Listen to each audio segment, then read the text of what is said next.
All right, we good to go? Yes. You good?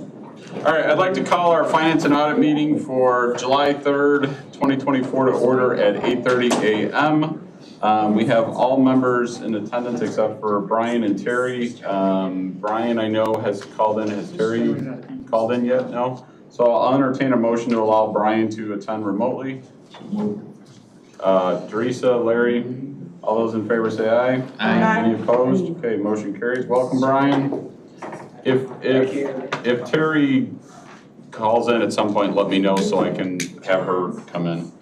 All right, we have minutes for approval. I'll entertain a motion to approve the minutes of June 7th.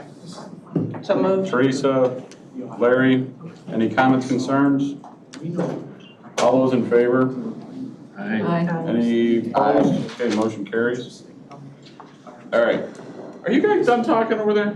Sorry. I mean, you can talk. We'll just wait. Okay, all right. Any public comments? Nope. Beautiful. Member comments? Nope. Okay, we're on to routine consent agenda. Items that members would like removed.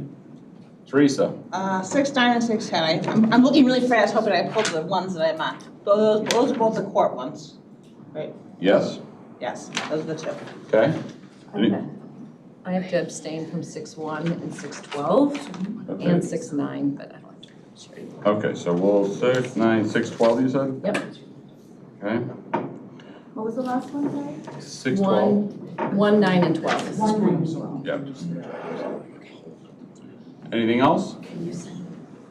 If not, then I'll entertain a motion to approve items 2, 3, 4, 5, 6, 7, 8, 11, 13, 14, 15.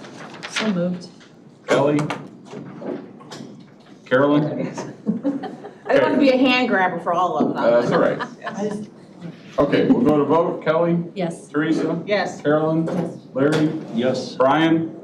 Yes. And myself, yes. Okay, motion carries. Can we do items 6-1 and 6-12 together then? Is that okay? Yes. Yes? All right, so I'll entertain a motion to approve items 6-1 and 6-12. Teresa? And Larry seconds. We'll go to vote. Teresa? Yes. Carolyn? Larry? Yes. Brian? Yes. Kelly? Abstain. And myself, yes. Okay, motion carries. We're done with those two. I'll entertain a motion to approve. Do you want to do 6, 9, and 10 together? Take me together, yeah. Okay, so we're going to do items 6, 9, and 10 together. I'll entertain a motion. Teresa, Larry, Teresa, go ahead. All right, so the question is. Where's everybody going? No, really. They're only You don't here love for the us anymore? approvals. Wow, jeez. Self-interest. Wow. I probably should allow them to come up, but they can hear the question, they go. The question I have is, so these are for, the grants are gonna last for 1 year, correct? Or for- And, Why don't you, can you come on up, if you don't mind? If you can introduce yourself for our viewing public. Hello, I am Kelly Schmecka. I'm the director of the McHenry County Specialty Courts. I want to thank you for the presentation at our last COW, and also your feedback, your information you gave back to me after I emailed you the questions, so thank you. Do you think it's likely you're going to keep getting these grants renewed every year, or what would be the plan? Because the concern someone approached with me after the COW presentation was the look to grow the staff. What was our financial plan for how to sustain that after, if grants should dry up or whatnot? Right, I mean, there's no guarantee we'll get them next year. Yeah. The transformational grant, we can apply for 3 years total. Okay. So we're hoping to get it for 3 years. Right. And then after that, we would have to ask the county to support the position or eliminate it. Okay. And then for the IDOT, I think that one is annual. I don't know if there's a cutoff. We've had it before, Okay. so this is our second time having it. And we would continually apply for that. Is that the second time in a row? No, we had it 1 year, we skipped a year, and now we have it again. I mean, I'm always for accepting grant money, so that's not likely to say no. But do you try to look for ways to grant fund positions in general? Yeah. I So- mean, I'm new to the position. Right. I've only been in there Yes. 2 years, so this is my first time really going for grants. Okay. There's definitely a need for our programs because they're growing. The problem with the DUI court, which is why we're getting the other position. In our programs, people go at their own pace. So if we can only accept 42 clients per clinician, so if people aren't graduating, we can't take on new people, so the list just keeps growing and growing and growing. So we did have the drug court clinician step in because she didn't have a full caseload, Okay. but that gets really complicated with court dates.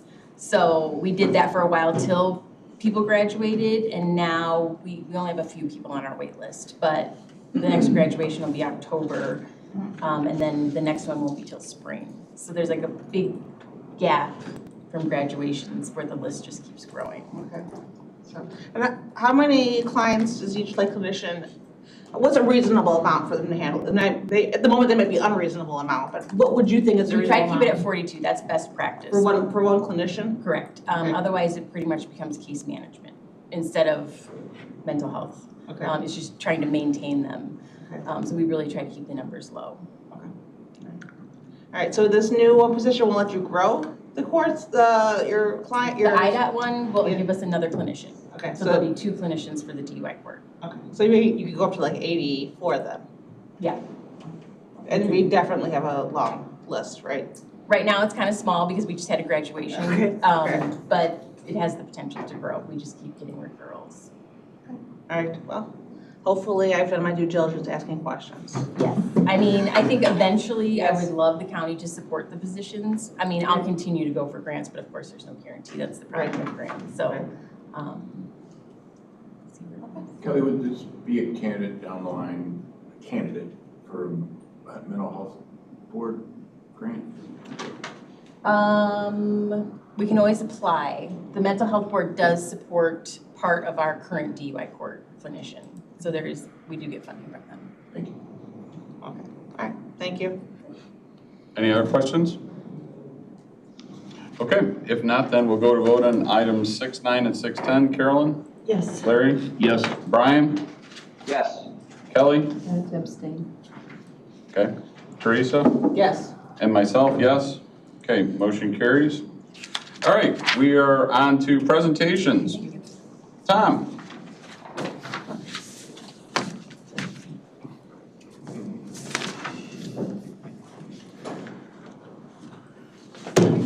You want to kick it off? Sure, I'd You love can play to. my role, or?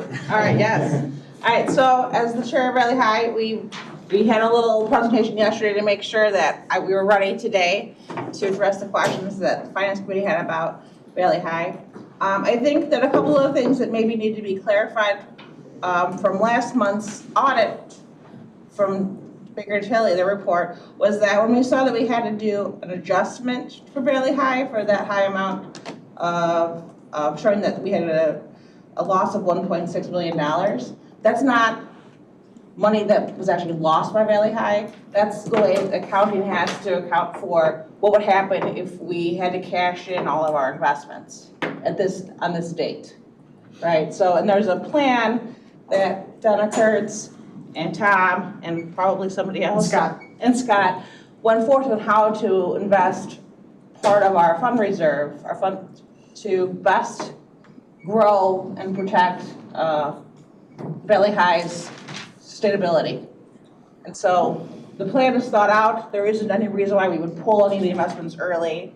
And so this 1.6 loss isn't money that I would consider lost money to the county, right? The other question I thought that needed to be addressed was how would the completion of our memory care unit impact our final balance. And as you got sent yesterday, this Valley High financial discussion sheet.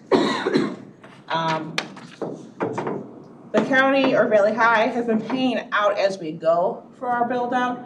We only have about another 1.3 million dollars to spend for the memory care update. So like we've already accounted for the furniture and the furnishings.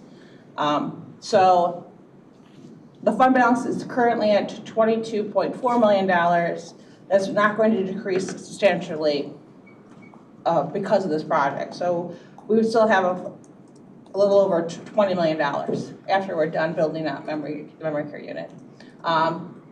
As you may have heard from Tom Burrows' just yesterday's capital update, the memory care unit is about to be completed. We think it'll be completed early, like October, early November. Tom has been saying he believes that we're gonna, next month, we're gonna get our staffing for the memory care unit, and that we'll probably be getting residents in the early part of 2025. And also, right now, the Medicaid rate is higher than private pay rate. So if we even kept we're gonna talk about case mix in the very near future in the Valley High Committee, but even if we had 100% Medicaid, we're going to have a nice funding source to make sure that we're not losing money at all. That Valley High will continue to be very sustainable. So. That was it. That was it. Okay, so I think and I don't know if this is the committee / full board still thought process, but it was always to try and make Valley High a break-even proposition, in the sense that we're not in it to theoretically make money, but we're not in it to lose money either. Right. So the bed mix, again, I'm going back probably 5, 6, 7 years ago when this discussion took place, and we had talked about how we make Valley High as an entity a break-even proposition going forward, and memory care was one of the things that we had talked about. Mm-hmm. So is that, I guess my question is that still the premise by which the committee is operating under? Yeah, we have not changed that mission direction from the conversation, I believe was in 2018. Okay. When we moved the case mix from 80 Medicaid to 70. Right. What Chair Meshes is saying is that there's an opportunity to look at possibly bringing that case mix a little bit higher on the Medicaid side and still be able to maintain that funding level that we wanted to have prior. Okay. So it's kind of a different opportunity before us that allows us to kind of get a little bit more into our mission and go back to the conversation that we had from 2018. Okay. And you're actually, I can't believe you nailed almost to the year how long ago that discussion was, but I don't think it changes the direction we're headed from a financial standpoint at all. Okay, sounds good. Go ahead. Sorry, are you done? I can ask later, it's okay. I just wanted to ask about the bed mix, as you were. Yeah, that's fine. So Medicaid, you said it's higher than private pay right now. Does it ever go down? Yes. Yeah, the Medicaid rate right now jumped with some changes to the funding calculation. Don't quote me on this, but I think it was over about a year, 18 months ago. It really helped county nursing homes because we get what's called the CEA rate, or formerly the IGT, which is an add-on because county homes carry county benefits, pensions, stuff like that. So the state gives you a bump up on that. We right now have one of the highest Medicaid rates in that grouping of county homes because our case mix is high and we're able to capture, we have a really good biller, so we're able to capture everything that's going on in the facility. At some point, that rate is going to have to come back down because the way Illinois sets up your Medicaid rate is they charge a tax to all the nursing homes. The nursing homes pay the tax. The state then applies that to what's called the FMAP, or a federal matching amount coming back in the Medicaid program, and then that's how the state pays the nursing home. So it's kind of like a circular loop. We're starting to see the federal government, as they tighten their belts, looking at those FMAPs and reducing them. So at some point, that funding source is going to come down. We don't know when, so right now we take advantage of the fact that it's up there. But I don't think we can sit there and say, okay, this is from a long-term planning standpoint, we can rely on it being where it's at. I would say, look at it for a year and then adjust from there. So, the idea of going all in 100% Medicaid, although it may seem like the right answer today, it's probably not the right answer long-term. So maintaining where we've been with the case mix, and we can dip our feet a little deeper because we have some room to swing, but it'll also then give us the flexibility when the state starts ratcheting that down for us to kind of shift back and make sure we stay, at that same budget neutrality that we're talking about. Thank you. Mm-hmm. So my other question was regarding the funds that you're talking about that weren't really lost. Mm-hmm. So I guess, and this may go into Carrie's realm, so Carrie, Is how are we currently accounting for the bonds that are being set up and done by Ms. Kurtz? I don't know. Can you rephrase the question? Okay, so what I heard was that it wasn't really a loss because it was having to deal with the interest related to the bonds that were issued. I mean, that were out being, yeah, well, whatever it is, CDs. Yeah. So what I'm trying to understand is how are we accounting for that in the sense that I believe with GASB, we were required to, quote unquote, if it was let's just say it was a 2-year bond, we had to write up the interest theoretically accrued over a time period with GASB, with the new GASB 34 or whatever it was. We have to record the change in market value every year. So that would be like if we were to sell it right now, we would Correct. have a loss. So we have to record that as a non-operating expense or as a gain. So why is it at a loss though? So I think, and this is where Donna would have, it has to do with the ones she's buying because the interest rates for bonds are inverted. She's buying at a discount. And you would get a penalty if you sold. Yes. But is that really how, and maybe I can talk to John, but is that really how GASB's set up? Is that you're supposed to record a negative and then ultimately when the bond matures, you're taking all that back again? Because as of the end of '23, if we were to sell it, cash them in, it would be a loss. I 100% agree with that thought process, but that seems asinine. I agreed with you when I heard this because I thought to myself, are you going to take like a double gain then at the end of the year? Or at the end, when you actually do cash these in? No, so next year then if it's a gain, then we would just record the change in the market value at the end of '24. But someone who doesn't know about this discussion and doesn't understand GASB is going to look at that and be like, how do you do that every single year? I mean, that's because the problem is she's laddering these, right? So you're constantly having ones that are quote unquote still in the maturing state and some that have matured during that year. Because you said you're doing it a snapshot of time at whatever that is, end of the fiscal year, I'm assuming. Yes, and I guess it's something we could, I think they like us to do it monthly or quarterly, but we can, right now we're just doing annual. And then I don't. Well, but whether you do it you could do it every single day, but it's still your net effect of what you're looking at and what if someone were to go and look at our books would still be deceiving, I guess is the best way to put it. I Well, mean, that's the market value of our investment as of that date. Yeah. Mike? Yeah, Brian. Yeah, I think it's really important to understand that we are required to report on a time-specific condition or situation of the finances.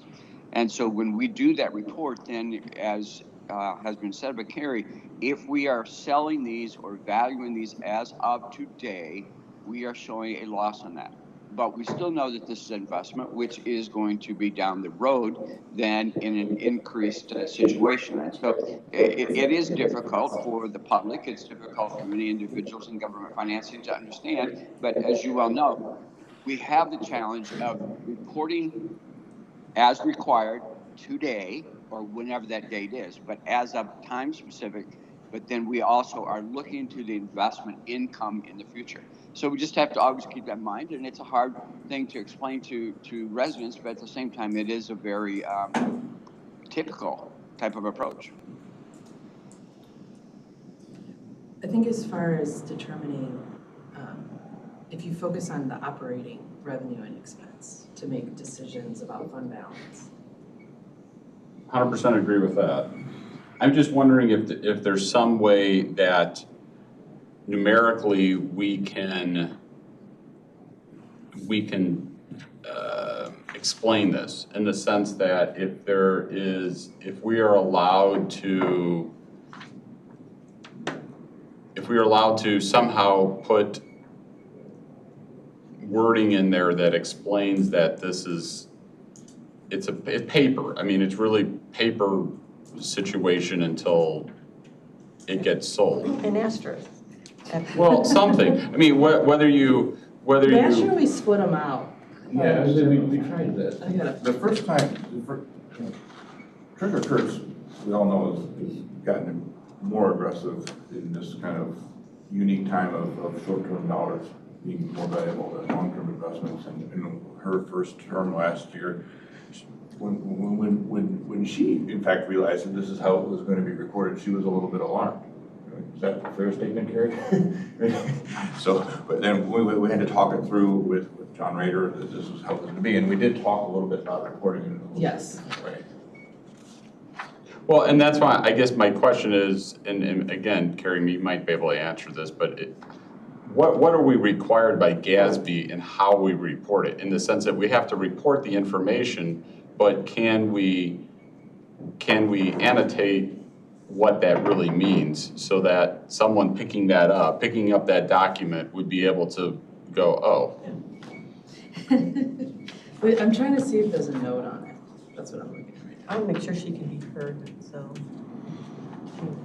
Maybe what Carrie's looking at, you made a comment, we were trying to operate Valley High to break even, and that's true. We did budget for a loss for fiscal 24. Correct. Well, because we knew the memory care wasn't going to Right, be. and we're going to try and get to 80 residents, and we danced around there, but we're not there today. I think 70 yesterday, I don't know where we're at today, I haven't been to the building yet. So when memory care gets open and we start to get residents in 25, we're going to see the numbers come back up. And it's crazy, we've always, being a public nursing home, tried to focus on Medicaid residents and have the right balance of private pay to offset what we lose in Medicaid. But that's just not where we are right now. It's almost it's 180. We're making more with Medicaid, but that's not going to last. So we started to have this discussion yesterday at Valley High, and it's really an interesting one. And we're gonna pick it up more on August 6th. What is the appropriate bed mix? I don't think we want to say, no, you can't come to the memory care unit unless you're on Medicaid. Right, no, and we're not, yeah, we won't do that. I'm sorry, yes. you have private pay insurance, we don't want that, we only want Medicaid, but we're gonna have to find that balance, and be flexible, and we're always flexible. I mean, it's never a hard line out there. Yeah, I mean, the pay sources change while they're during their stay, so I mean, it is a moving target, but we're trying to stay within the spirit of what we laid out, so. And refresh my memory, what is the bed count for the memory care? It's gonna be 27 beds. 27. Yeah, so figure we're gonna be trying to target 25 occupancy at most times. That way you have one room in case you need isolation and there's some flexibility, so. Okay. And what are, If there's a minute in between us, we'll wait. The operating expenses for a year and the appropriate target for reserves, we're not supposed to have more than 2 times the net operating expense for the year? Are you talking about when we look at Scott's model, the bottom line, or? Remind me, a couple years ago when this memory care started, we had too much money in reserves. Per state law, was it? I don't think there's any state law that dictates Our that. policy then, remind me. The general fund policy for years was 6 months. As we reduced that to 5 months now. Not general fund, I know. just Valley High. I'm setting that up. For Valley High, we've generally operated with about a year would be the minimum. Yeah. Because the state is the main player in there and the state is somewhat of an unreliable payer in terms of timeliness. We've tried to keep about a year of operating balance would be our minimum. And we're well over that. to that point too, when I went to that conference, Sorry, but as long as I'm staying on that, I mean, I'm going back to the big rebate situation because we had too much money in reserves. We're not over that now. I mean, we got, what the yearly operating expense, 11 million? No, it's about 14. 14? Was there technically Okay. too much? Hmm? Was there technically too much in reserves, or was that the way it was I think it was framed? philosophically or politically. Yeah, there's no magic number of do not go above, or, we have a magic number of do not go below, which we've kind of established as the operating committee, and that's that 1 year's reserve. Okay. My fault, then I was led to believe it was something more technical than that at the time. Okay, thanks. So I was gonna say, what I learned at that conference I went to in May was that one of the issues that the other county nursing homes is having is their billing, is that it is really hard for many of the nursing homes to keep on their Medicaid billing because the state, Tom would know the best out of all of us, but the state is a really bad payer, and if you're, there's technicalities that they don't pay you It's not technically on. the state, it's the managed care organizations that the state is contracted with Okay. that we have to bill, but yes, the spirit of what you just said is accurate. Right, It's so a the real other- pain in the shorts. Yeah, so the other county nursing homes are having a problem because they're not able to keep on their billing as well as Valley High is able to. Because it seems like we don't No, we don't- lose much, we don't, right. We're not in that boat. We've got a robust business office, but I got 1.5 FTEs on billing to stay on top of that. Thanks. What'd you find, Carrie? Well, there's a note 3. We can keep talking. No, it's- It looks like, well. I mean, how it's reported is by GASB. I'm just trying to think of how to explain it. You understand my concern, and if we can do something to try and help that, that's great. If we can't, we can't. I mean, it is what it is. Okay. Anything else? See what it is. I was just boiling it down, it looks like we'll probably have a fund balance of about 21 million when we finish fiscal 24. Operating expense of about 14, so we'll probably be about 1.5 times what we need versus the one that's the minimum. So, in good financial strength there, but not, I would think. Anything else? Mike brought up that maybe, did the rest of you get, at 3 o'clock, get this email that shows Yes. you this paper? Yep. Yes, my email, I think there's something up. Oh, okay. I don't think I'm getting what I should be getting. I had that happen on Monday. My email was down. I couldn't get anything. Okay, Brian? Yeah, if we're kind of moving forward, I want to just make a couple comments. First off, I don't get to Valley High as often as I would like, but I will say that when I have gone, I have been continually impressed by, one, the cleanliness, the beauty of the facility. I think it's an exceptional facility. The second thing is that all of the staff have a great attitude, very, very courteous, very welcoming, very positive, and so I appreciate that. Third thing is that all the residents seem to be grateful for the opportunity to be there, and I think it's a huge credit to the staff, certainly to Tom, the administration, but also to the county board and the county administration regarding the finance position, because there are, I believe, few county nursing homes that are as solidly financed as the one in McHenry County. So I think we need to be very, very grateful, and I think this is a success story which we should be promoting. The other thing is that I am incredibly pleased about our capacity and ability to be able to add the memory care unit, and I'm excited about what I am hearing is the schedule and the fact that perhaps we're on a little bit faster pace than we thought we might be, so I'm grateful for that.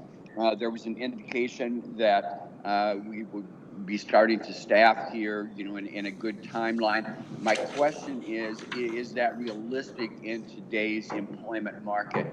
Are we going to be as successful in terms of bringing in the employees that we need for that memory care unit in a pretty timely manner, or is the marketplace today going to slow that down a little bit for us?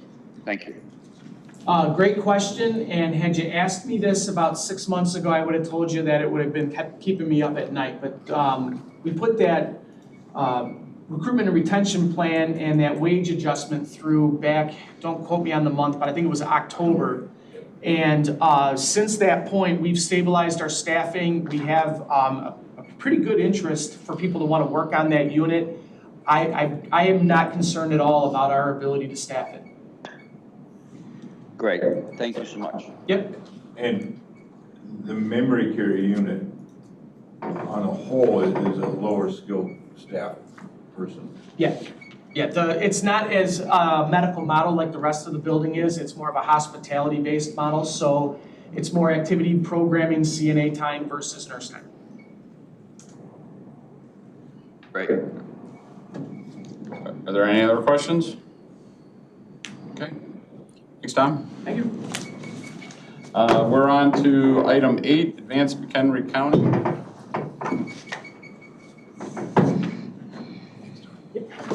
Did you get the email with this? Carolyn, did you get the email with this stuff in it? Yeah, but that's what, it's sporadic, and they had a Okay. meeting We where. blocked Kathy, she sent it. What's that? Oh, poor Kathy. No, I didn't get. Kathy sent it, so the question was just Kathy. No, I've got, oh, yeah, no, I didn't, did you send this one? Yeah, I didn't, but, Lisa and I didn't get stuff for, our environmental committee. So I feel like I'm not getting enough emails. You know what I What are we mean? looking at? Can you send me an invite? We're doing ARPA right now, so Okay. the one that we got that had all the stuff in it, this one's the ARPA When did one. it get sent? For Carrie was yesterday, Carrie. I got the one from Carrie. Yeah, that's, Okay. this was the one from Kathy. Okay, I didn't okay. get, so. Got it. All right, So we don't confuse. how's it going? Good morning. Good morning. Do you want me to project? Or you guys all have it? Oh, I have it, so I Okay. don't. Just tell me which one you're doing, which one are you doing? ARPA. Arbor handout? Got it? Yes. Yeah. So there hasn't been that much change since 2 months ago when we presented. There've been a few more reimbursements. Taylor Place and McHenry, the housing development, they have submitted their first reimbursement. So that was good. So just how, and I'm trying to go from memory here, but how did we set that up with them? Was it a reimbursement based on completion? No, theirs is not. Theirs isn't, okay, The Woodstock one. The Woodstock one is completion. okay, all right, Yeah, theirs is not. Theirs is based on closing of the land and starting the building. okay, So they're closing on the land, in the next week or two. So then we'll be able to reimburse them for Okay. their, expenses that they've incurred to this point so far. okay. So that was good. I do have a couple updates regarding a few of the recipients. IMEC, I'm a little bit concerned about them, just because it's a large amount and we haven't seen tons of reimbursements coming in.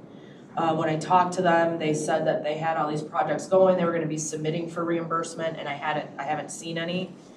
I talked to them again, they still say that they're on track. I did receive 2 more draw requests totaling just about 30,000. So I think we just need to continue to watch them closely for the next month or two to see if those reimbursements come in. Who do you talk to over there?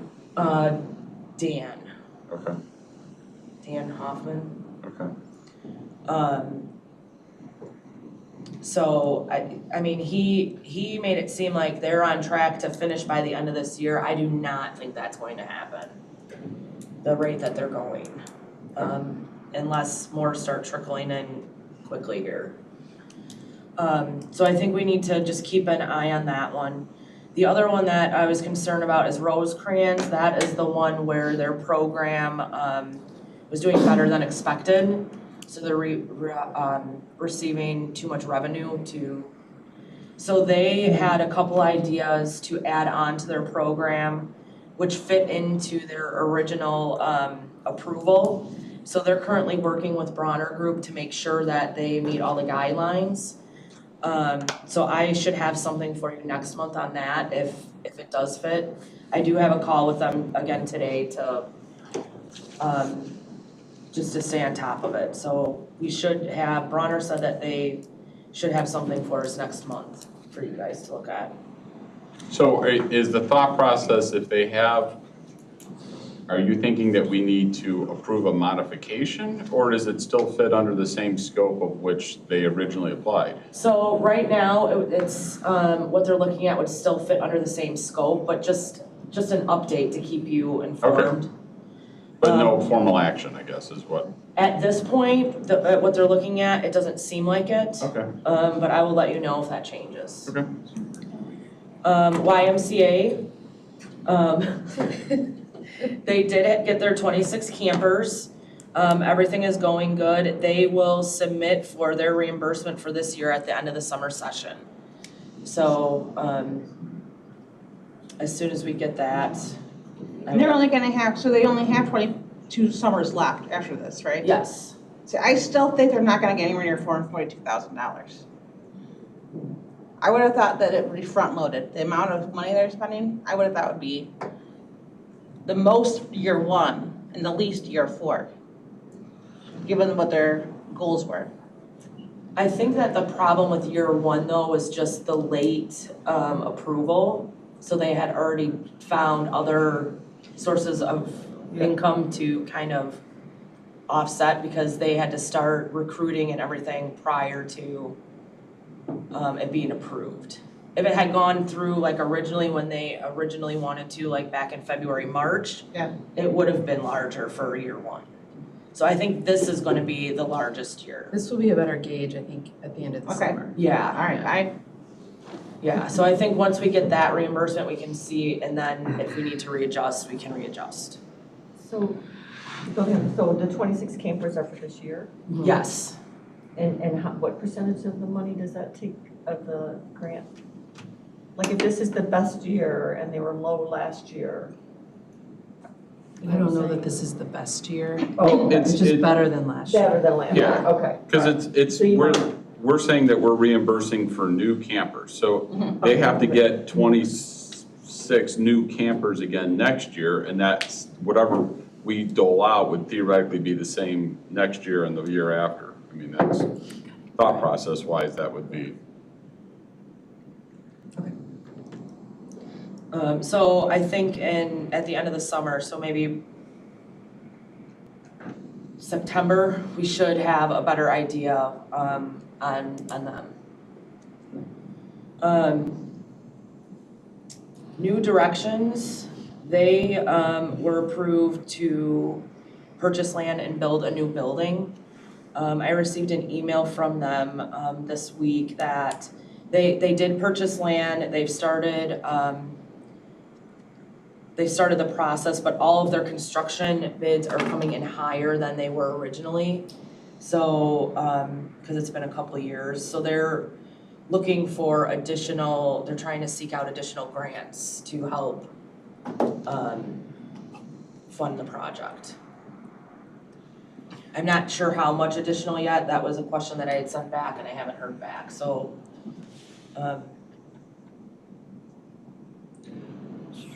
Just an update there. Got a question. Go ahead. How do I'm looking at the chart, and how do I follow, oops, sorry about that. How do I follow where you're at? When you say New Directions, like am I the first page, second page? Page 2. Page 2, and it's about halfway down roughly, maybe a little upper half. Okay, got it. So can I have a question on that? Given that we have some of these, would that be a project we'd be willing to consider with some of these extra dollars? To help offset the additional construction costs? Well, I know it's a little early, I don't know how we would do that, but. the committee, and again, we can change our mind, but the committee said if there was additional dollars, we were gonna go back and fund the capital projects that we didn't fully fund to begin with. So, not that we can't change our minds, but that was what we had said originally. I just wonder how much it is. Right, I was also thinking that too, since we're talking about Rosencrantz might not use all their money. We all know that I'm picking on the poor YMCA. Well, and part of these too, we did kind of we kind of grouped them in terms of more, infrastructure versus services. And if there's a lot more of these services that aren't getting funded, I don't mind putting in more money into the infrastructure but if we're even losing, if we're even having more trouble on the social services side, I wouldn't mind making sure that some of these projects that we approved actually get off the ground. I mean, if they need, depends on how much more money they need. And if they can't find it, I'd rather see them get that money so that this project that we thought was a good one to begin with would get funded. When we know the amount, we'll come look at what's left and come bring you back options. In terms of how much we have left over. Do we know how much they are under? I do not. That was a question that I went back to them with. So I have not heard back yet. So as soon as they get back to me on that, I will let you guys know. I like the idea that they're looking for money elsewhere, and that we wouldn't want to make any, I don't want to say promises, false promises, but we wouldn't make any indication that there's a possibility that there'd be money there until we know they've exhausted looking elsewhere. Yeah. I'm not sure if you guys know this, you might know this, Peter. So when we give them this money, because it's government money, they have to pay prevailing wage, correct? On construction? Yes. I'm sorry, so- I didn't hear you. So because it's federal money, they have to pay prevailing wage in any of the construction. So are they given all that documentation so they know what they're supposed to do? Yes. Okay. Yes. And then do we check up on that, or is that something that's just filed with the Illinois? It's filed with Illinois. Okay. They have sent me copies of it, so I have it if we need it, but they don't necessarily have to. Okay. Thank you.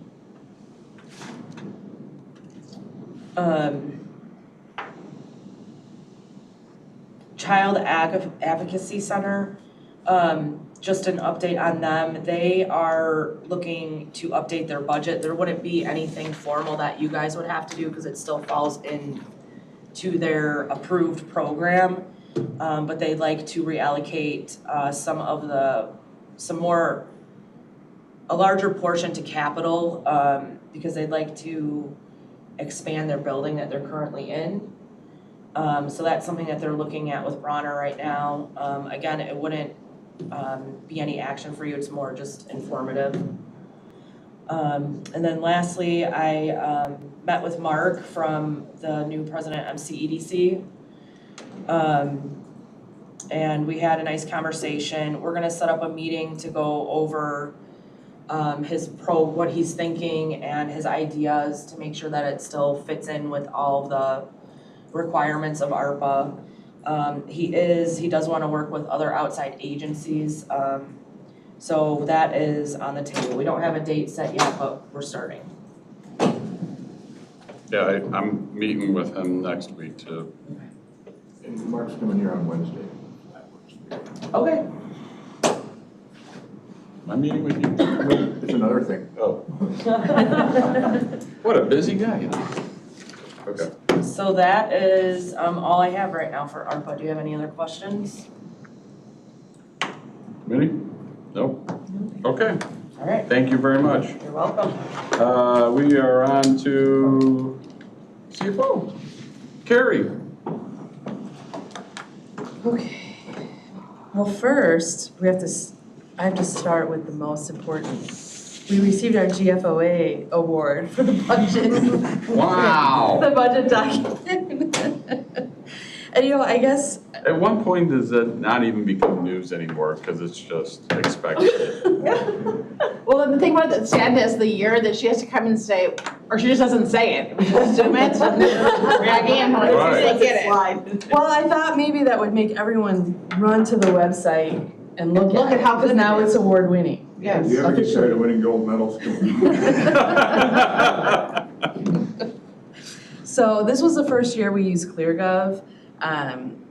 So we received some good feedback on some of the formatting, which I think is nice because when you're in it, sometimes you miss the big picture and how it's best for, the people at home that just maybe want to look at one thing or don't understand everything. That's kind of the idea. So next year for 25, we will be focusing a little bit more on format. But the content is award-winning. Muy bueno. Okay, so you guys want to talk about the jail revenue? I just looked at it. I was Okay. very impressed. So one thing, I know there was some conversation at Law and Government, and I think, just to be clear, the increase to the healthcare resolution that's presented for this month is not entirely because of the Lake County inmates. So we went back, so the June population for McHenry County average daily was 200.37, and Lake County was 143.5. So if you look at that total across the increased expense for having the over 200 inmates, it's really about the same. And so it's a little bit hard to come up with, direct variable cost when it's an average of an average. So I thought, to be consistent, we would stay with the 3065, and then maybe at the end of the year, we would take a look, at staffing, if there was any overtime, or, maybe even that would come down if we get closer to 400. But I just wanted to clear up some of the comments that I heard at Law and Government. Questions that seem? Nope. Just gonna have to figure out what to do with all that. Right, I was wondering what's what are our plans? Huh? What's the, we have ideas. You have ideas.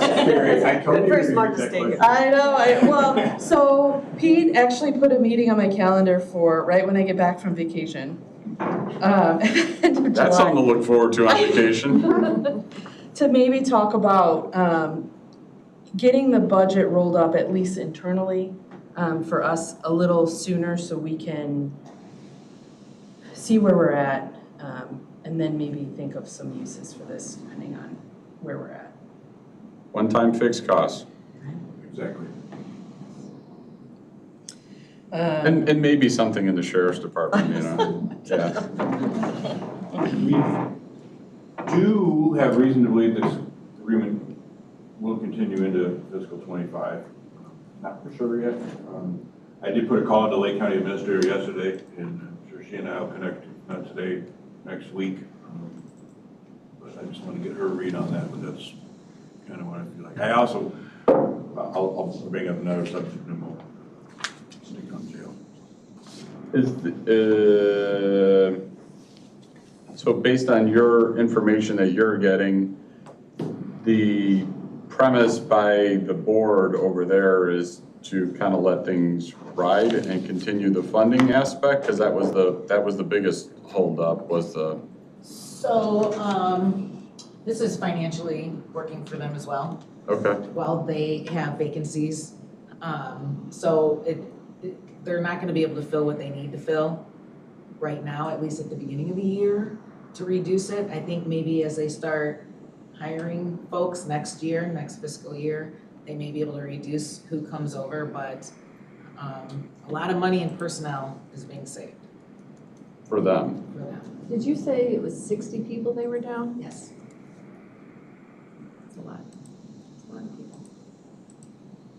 Well, but I guess, so I'm asking this, try and be delicate about this. Their board is now comfortable with this happening in the sense of they're willing, because that was the big thing about the. Correct. So I don't know what their board, I haven't heard this from their board. I've Yeah. heard it from the sheriff's office. Well, but Because that's that, who we're communicating. oh, I get it, but that was where the, And I'm trying a different path. Yes. okay. Yes. So this year, remember, it was sheriff to sheriff was the agreement, and sheriff was using some of his extra funds, and then the county had agreed to move other funds there. We're assuming the county is gonna continue to provide that support for them during this, but Pete will probably be able to get more information from their county administrator on that, but we're hearing status quo. We're moving forward Okay. and it's working for them. Okay. And we're doing our first invoicing for the Navy. It's little, but it's nice to have them back. Good, okay. And we haven't done anything with Kane. Nothing with Kane. Correct. questions? All right, thank you. Okay, so also on the email, I attached the quarterly update just on where we're at by, so revenue for all the funds and then revenue by general fund up through May 31st. I think everything looks good. You know, the property taxes, the distribution was in June. So if we look at June, then that brings us right up to 50%. And expenses are also tracking well. In the general fund, the contractuals are up a little bit, but that's mostly to do with the increased expenses for the inmate contracts for food and health, which we've talked a lot about. So no big surprise there. And then the major revenue accounts, the only one that, and again, this, you know, we talked a lot about how much we were gonna budget for cannabis throughout the whole budget process. And it looks, you know, what we've received so far is we're gonna be under what we were projecting, but it's a relatively small amount of revenue, and we knew that that one was gonna be. Come on, you gotta put a joke in there. Our revenues are going up in smoke, come on. I know. Pop those out there. Yeah, so I mean, that one is not really a big surprise, and you know that it's red, I'm guessing it's probably gonna stay red, but not a huge impact. And then the off-track betting is, May is the big month for that one, so when we get our distribution for May. Because of Kentucky Derby? Yeah. Oh, okay. Got it. Anything else on those items? No, unless you guys have questions? I do have one quick question. Yeah, go Do you ahead. know the percentage on the video gaming that we get? From the state? Yeah, what is our, I'm like, I know when you go in, then you go to these places, and everybody's getting a cut. Yes, let me, so this Not number that it you matters see that much, reflected but- here is only the unincorporated Right. machine, so I will find out what percentage we get from It's that. just, I'm just curious, it doesn't, don't, you know, it doesn't. It's a lot. It's like this revenue line, that one always surprises me. I think if we are treated like municipalities are, municipalities get, I believe it's 12%, 10 or 12% of the tax. That sounds about right. Because that's what, I mean, I know with my restaurant, that's what the breakout is for municipality purposes, but I'm assuming the county has treated it just like the municipality is. Yes. All right, anything else, Carrie? That's it. Okay. We are EDC. Oh boy. Mark is doing a great job. He has been going to a lot of meetings and learning a lot of new things, meeting a lot of people, doing a great job. James and himself are working well together to accomplish all the daily tasks and work on future stuff. We're still working a lot on the annual dinner. We don't have a speaker yet. We're still working on that aspect.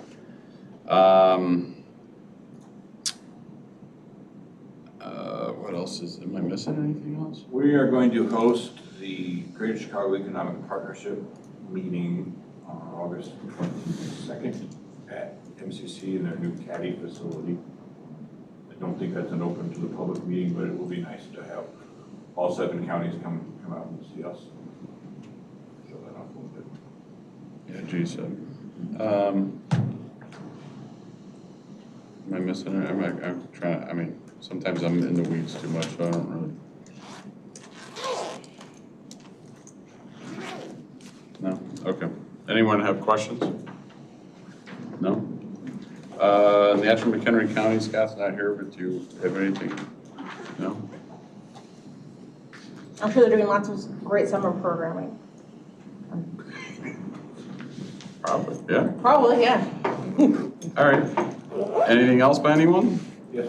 Yes, Pete? I mentioned I a call and an email into the county administrator. The other topic I wanted to run by her was what they are doing for non-union wage increases for fiscal '25.